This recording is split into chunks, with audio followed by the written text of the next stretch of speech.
In August of 2020, you might remember that Rand Paul and his wife were walking down the streets of Washington, D.C. when they were surrounded by a mob of Antifa and Black Lives Matter thugs who were actively trying to hurt Rand. There were a couple of police officers there, and one of them got injured in the incident to the degree that he had to go to the hospital. Well, Rand Paul just found out a couple of days ago that the DC Attorney General told him that they will not be investigating who funds the thugs who attacked him, who surrounded him and his wife when they were just trying to walk down the streets in Washington, D.C. There won't be an investigation into that, who organizes and funds Antifa. You know, there's an official policy, apparently, the Attorney General's office, to just look the other way. I mean, it's shocking to me just how many law enforcement agencies at this point just look the other way when it comes to Antifa. Almost like they seem to know at times who is funding Antifa and they just want to look away, despite in this case them attacking a United States senator. Now at the time, it was August the 31st, when Rand Paul said, and I quote, "My feeling is there is interstate criminal traffic being paid for across state lines. They flew here on a plane, they all got fresh new clothes, and they were paid to be here. It's a crime to do that, and it needs to be traced," unquote. And he's right. And if we're talking about interstate travel, in order to commit crimes, that's federal, that's a federal crime. So then the question becomes, where's Attorney General Bill Barr?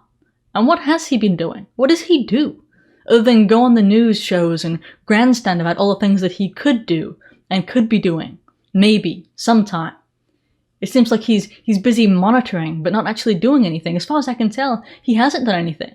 He's done nothing about the people who have appeared before Congress and perjured themselves in very flamboyant, obvious ways. He's done nothing about the media pundits who have openly called for sedition or for overthrowing the government via force. There have been media pundits that have done that. Nothing has happened to them. He's done nothing against the incidents of voter fraud around the country in order to, you know, in the very least, if not even caring about justice, but just to prevent it from happening in the future, to get people to be afraid of committing voter fraud. Nothing in that regard. And finally, nothing against Antifa.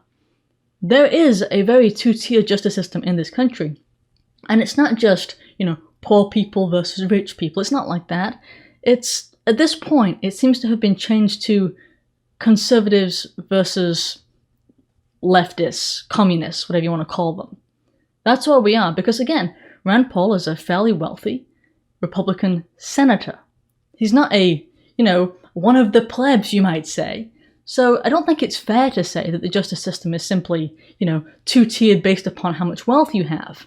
At this point in time, it would appear that you can be attacked, assaulted, doesn't matter if you're conservative, because our entire justice system has been warped and perverted to the point that it's basically part of the communist apparatus. Wait, if you enjoyed that video, please remember to like and share. I can't grow without you. Also, if you want to be reliably notified of new videos, don't forget to subscribe to the newsletter.